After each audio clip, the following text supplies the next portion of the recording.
Very nice. 500 wins with Shaman in Legends as well. Very nice. Okay.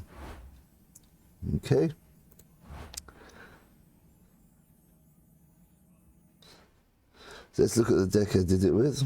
Look at that, nice. 500 wins with Shaman. Elemental Shaman, yes. I'm sure you've all seen this deck. Just in case you haven't seen my version. Let's see. A game using it. I wasn't going to make a video, but since I got 500 wins, we thought we'd go for 501.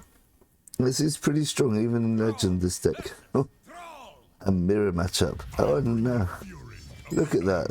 Very nice. We've got the mirror match and we've got the golden shaman as well. So let's think, what do we keep here? I guess a shaman, we probably want a fast start. Definitely don't want that. That doesn't make sense either by itself. Primal Dungeon could give us value. It's only a 2/3, but it does draw a lot of... It does give us value. So if we try to be the control side of the matchup, then it makes sense.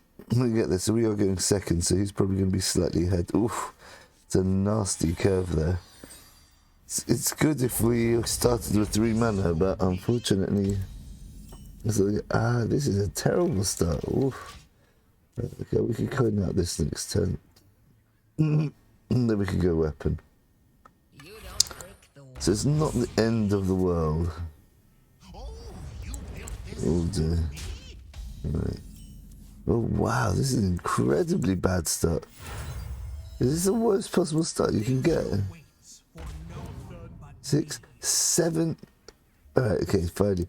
My first 7 cards were above, were 3 mana or above, and I got 2, 4, 6, 8, 10. Wow.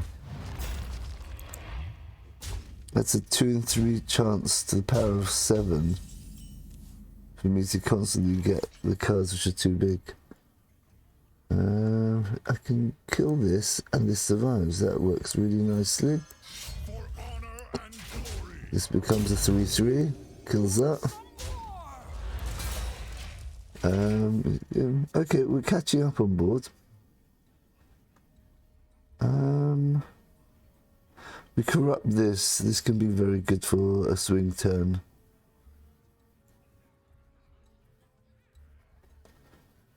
I guess that means we're playing this next turn. Just a taunt. Taunt's good, I suppose.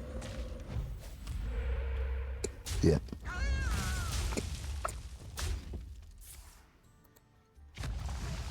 Interesting.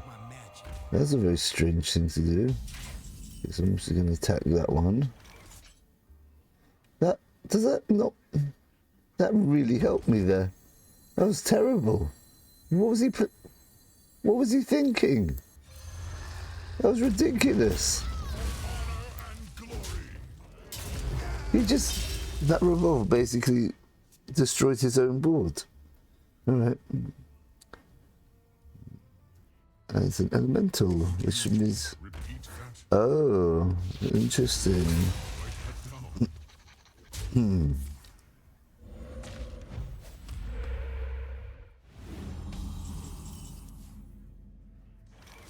I guess we want to corrupt the...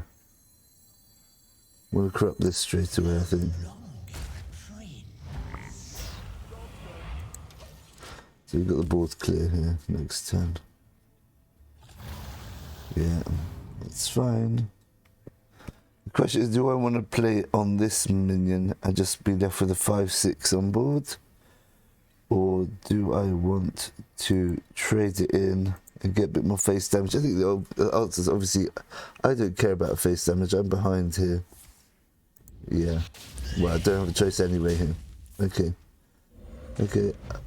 This is really nice. This is like the perfect board for me to be annoying with. Ah, interesting.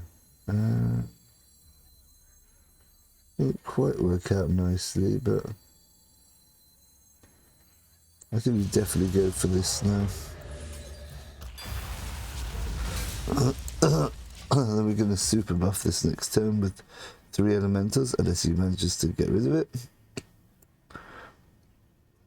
See, this is the advantage of the Primal Dungeoneers. Look all the value I've got now.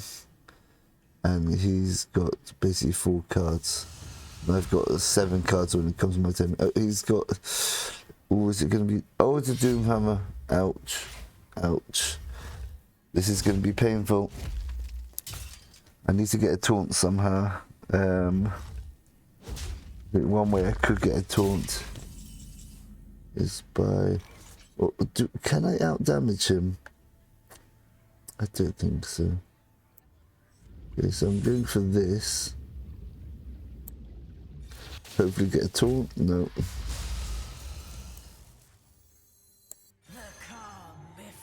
Taunt off this. Also not.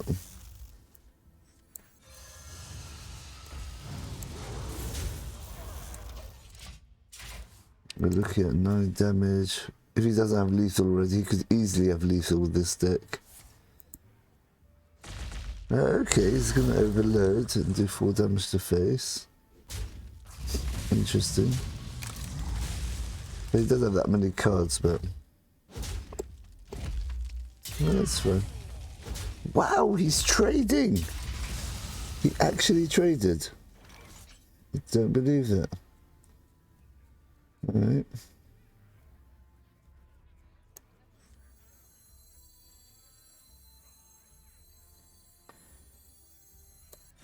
See if we get a taunt off this.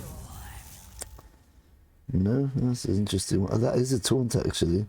Could play it next turn. Okay. I think I just play this. Ping that. See if I can get a taunt off this. See if I get a taunt off that. No.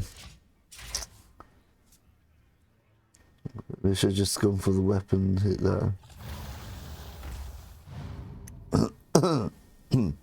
So this is a taunt. Alexstrasza could save me here actually. Oh, this is 10 damage. This is a lot of damage to face. He needs 5 damage to win here. Didn't get the taunt I needed, which is really unfortunate.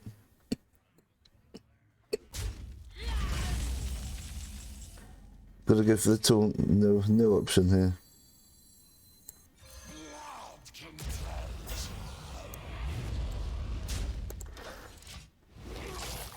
Do I have a taunt? No taunt. Never mind. If you could get through this, yeah. Yeah. That is lethal. Yeah, never mind. Yeah, that was more than lethal. Yeah, just a really bad start there. Still managed to almost survive. If I'd have drawn the Alexstrasza, that would have healed me up significantly and put an 8/8 on board. Would have been nice, but okay. Let's try another game. I will, after a couple more games, we'll go over the deck in there.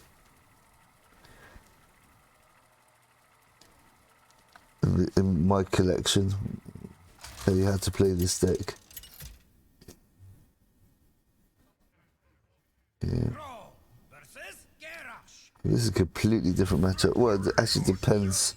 I bring the fury of the elements. 2, 4. So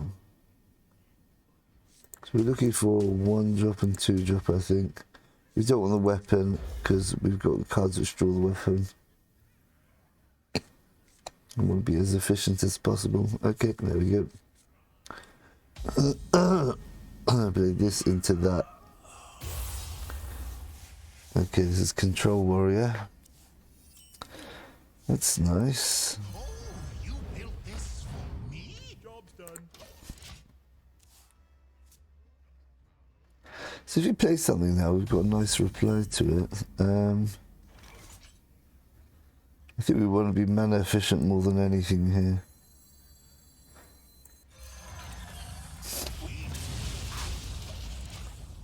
Could coin Blade Storm here. I assume he's got a Blade Storm. In his deck at least, and not in his hand. Okay. I think we stop the elemental chain going. We 1 minute. Well, this is resistant to what's it called actually? Yeah, we'll prioritize the board presence over weapons since he hasn't shown any removal yet. Okay. Here I've got a bit of a cold at the moment.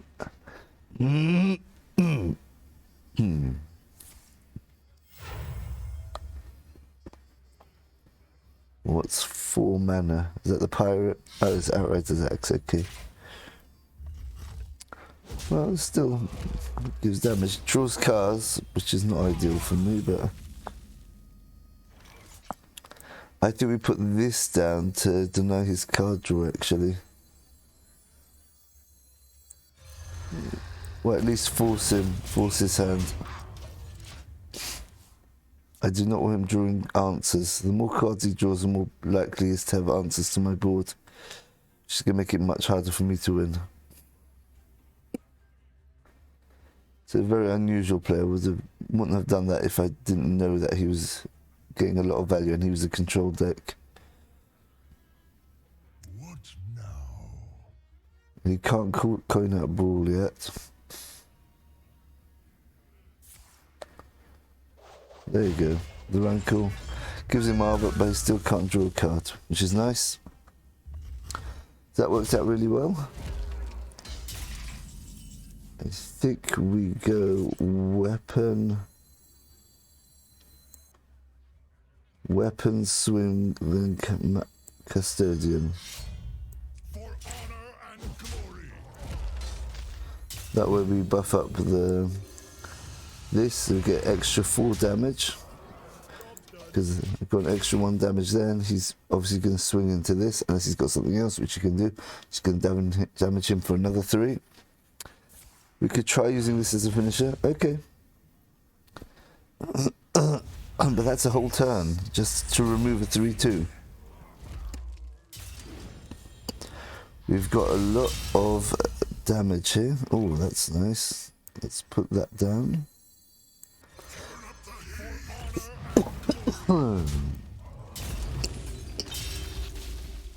Job's done.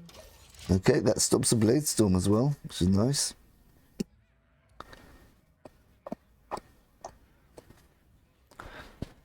Is this warrior deck just not controlly enough? I'm not sure. See, he doesn't have his Blade Storm, because he could have played that earlier. And Brawl doesn't do much. Baron, armor up, shield slam the Baron.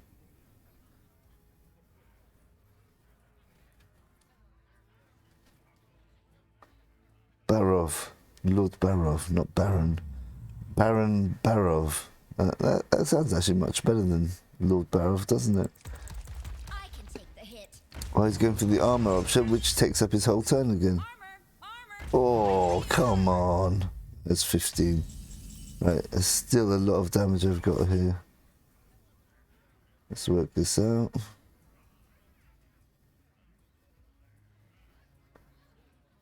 Okay, we'll swing with this first in case it lands on the... For honor and glory. If it lands on that, will be... No, unfortunately not.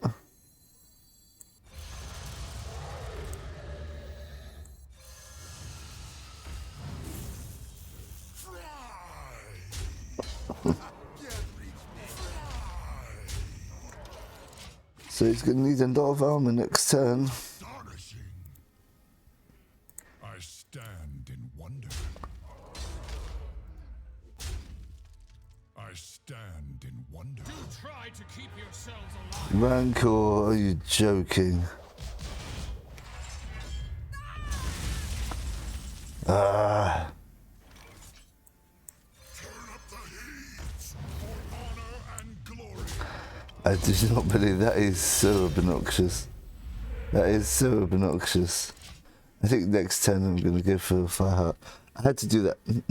I had to do that this turn. Get a good threat on board. Actually, that's a bigger threat. Maybe I played that wrong. Wow. Do I want to see a 1-1 here? Nah, never mind. This is so annoying. He's up to 18 again. Alright, let's see what we can do with this.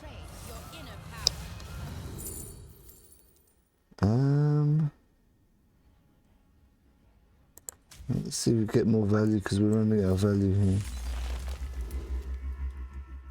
That could be useful. No point not overloading at this point.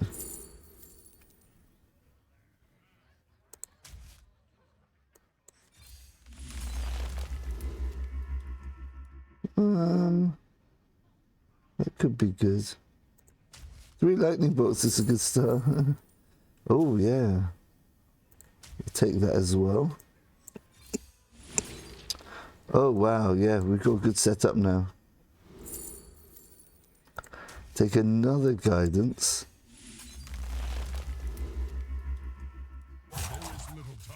Take that.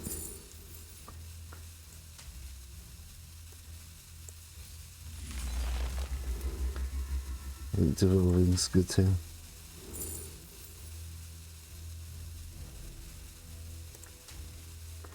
Let's just send that a face. Okay. Now we've got some, that's what I call some damage. That's 5, 10, 15.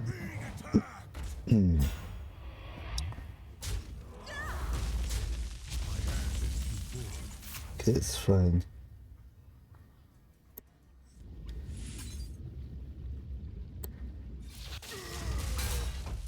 Let's hope it hits. Hit the full one. Yes. Nice. Okay, we put this down.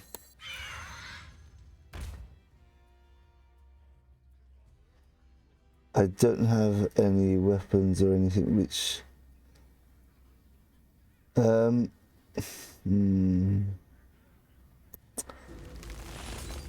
Is this the right way to go?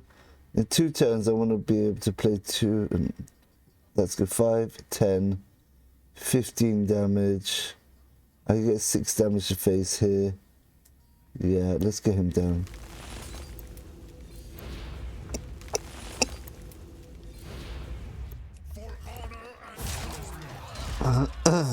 In fact, I do have lethal this turn if he doesn't armor up.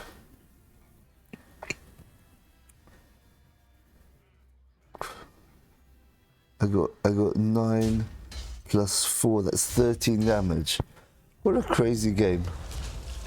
Oh dear. Oh dear, that could give him a lot of armor if he can somehow damage that. Oh. So I still got lethal, got lethal next turn at least. Oh, you built this for me?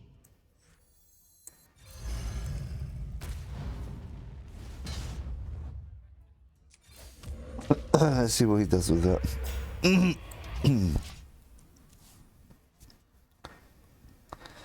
13. I need to have 2 more damage.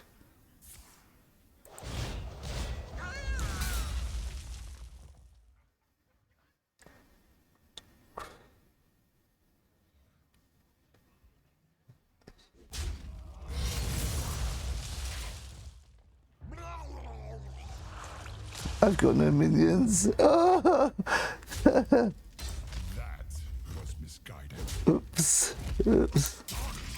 That was misguided. You honor me.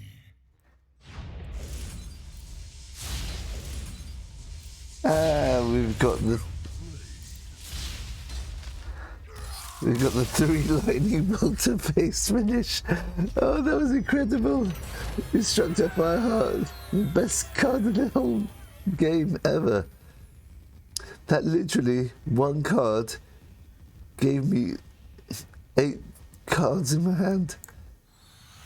Wow, that single-handedly won the game there, Instructor Fireheart. I feel bad for him because he did such a good job of fighting off my aggression there. Going down to 1 health. I played into a nasty rancor. No. Should I have been playing around that? He really played 1 rancor. Anyway, well, that was a really exciting game. Let's look at the deck now. I've only just started using this deck, so we're on a 67% win rate after 6 games, so there's nothing too major yet. The idea of the deck is quite simple. It's, I would say it's a tempo deck, this. You want to get out early. It's not an aggro deck where you have to get your turn 1, as you saw in the first game. Sorry. We managed to almost stabilize, despite not having anything to play till turn 3. Well, we coined out our turn 2.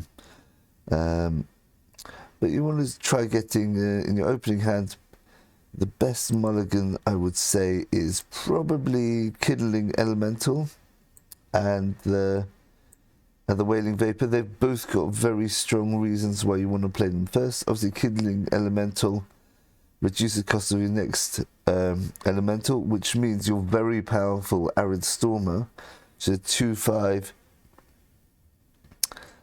And if you play an elemental, for example, Kindling Elemental first, this comes down and it gets a Russian Wind Fury.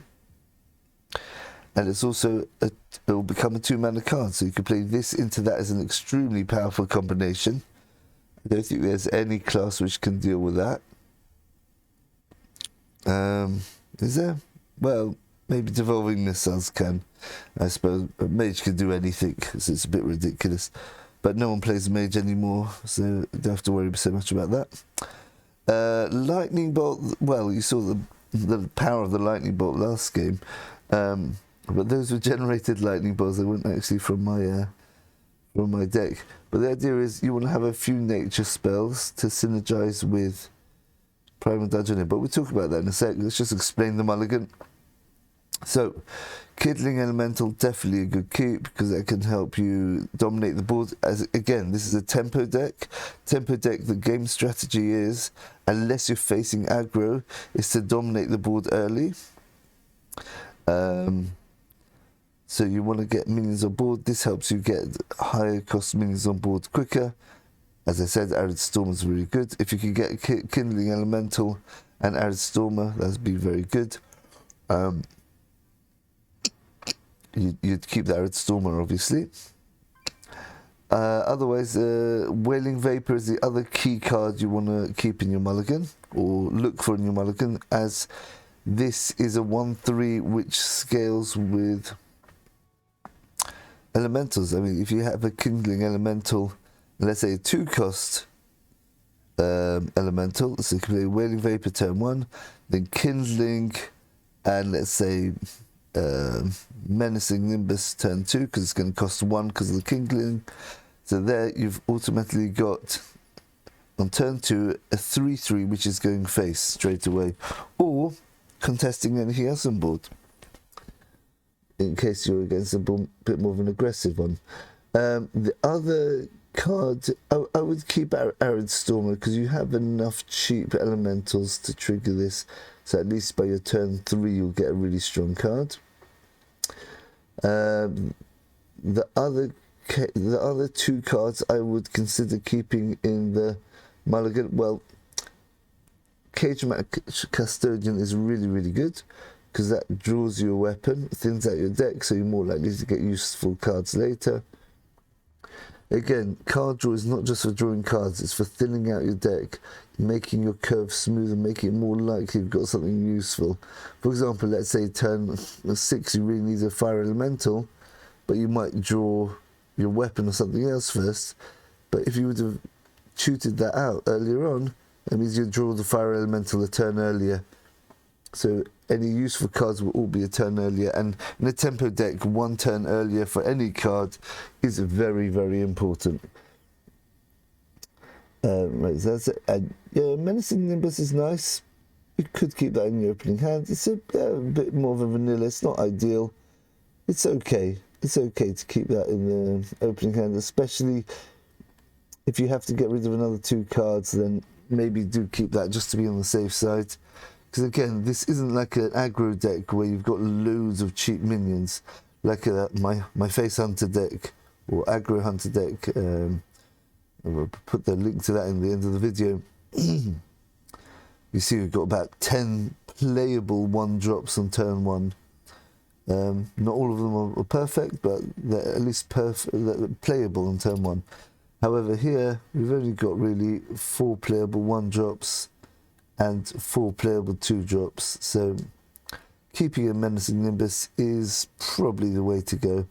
And the one other card you want to keep, if possible, is Primal Dungeoneer. If you've already got your curve, definitely keep this. If you don't, then it's tricky. It's tricky to know whether to keep this, because this is so powerful. This draws a spell, and if it's a nature spell, so let's have a look at our spells. 2 lightning bolts, Serpent Shrine Portal, nature spell, Dunk Tank, nature spell. So we've got 6 spells in our deck. I think that's the idea why we keep the lightning bolts, because we just want to make sure the synergy goes off here, and it's a useful card, lightning bolt. It's flexible, goes face, control the board if you want with it. And so if you do draw a spell, it'll definitely be a nature spell, and definitely also draw an elemental. So again, this is really good. This makes Shaman a good class now. It's finally got some card draw, and it is a bit conditional, but you know, we can easily put those fulfill that condition by putting nature spells in. This is a really good card. This is an aggro control card. This can remove a minion and develop your board all at the same time. A bit like the Mage's Apexis Blast. So let's go through the general middle game play. So after you hopefully get a decent mulligan, you've got a few minions on board, you should be slightly ahead on board against most matchups. If you've got a slow deck, you want to be going face and accelerating your board presence as much as you can, like we did in the last game, where we played minions as opposed to buffing up our minions, because we just want to get as much on board to go face next turn as we can. Because, for example, in that last game, we had the choice of playing the weapon or playing a minion. So by playing the minion, the following turn, we could attack with that minion, as opposed to if we played the weapon, we couldn't attack with that minion because it wasn't developed, whereas the weapon can attack straight away. So that's if you need to be a super aggressive, go face before you can stabilize, like we did against the warrior just there, type of game strategy. Okay, Grey Worm's nice. Also aggro control. They put 3/2 on the board, ping off 3 damage, 3 health from his minions. Again, you could also use this to go face. You want to get this down just for the value. Be very careful using Serpent Shrine Portal. You can use this to go face, but you've got to bear in mind that Overload can mess things up. Earth Revenant, not an amazing card, but it could be very useful in a defensive way. As you saw in that game, we just cleared off his board. The first game, we cleared off his board basically using this. That won't happen too often, but if you've got minions on board already, then you can manipulate the trades in order that it can be very powerful. This is a really good hard removal. Can get rid of like nasty cards, like a Rattlegore or something like that. It just becomes a 0/1. And we've got so many elementals in the deck that we're almost always going to be able to play this after an elemental. This, again, aggro control. Yeah, even though it's a tempo deck, tempo decks do have similarities with aggro control because they want to get on board and stay on board. So this fire elemental could go face like we did in the last game, or it can help take out one of his minions. So that's the once you ideally you corrupt the dunk tank. We've got 5 minions which can do that. And of course with Instructor Fireheart you could get other minions which can corrupt this. And we've got the big finishers, well probably Fire Elemental and Alex are the big finishers if you want to go over the top damage, dunk tank as well. And this is where your Serpent Shrine portals and lightning bolts can be going face just for that extra bit of damage. Okay, it's quite a simple deck. Play on curve. Try dominating the board as much as you can. Try being conscious of the overload. Try being conscious of the order you play things. You play the general order to play things are minions first, then weapons, and then burn spells to face. And you want to basically, you've got enough gas in this deck that you can focus on controlling the board rather than just sending everything face. This is not the Doomhammer version where you want to send everything face. This is a tempo deck where you want to control the actual board. So that's the general idea of this deck. Right, thanks for watching everyone, and that's 500 wins with Shaman. Very nice. And we'll see you in the next video. Bye for now.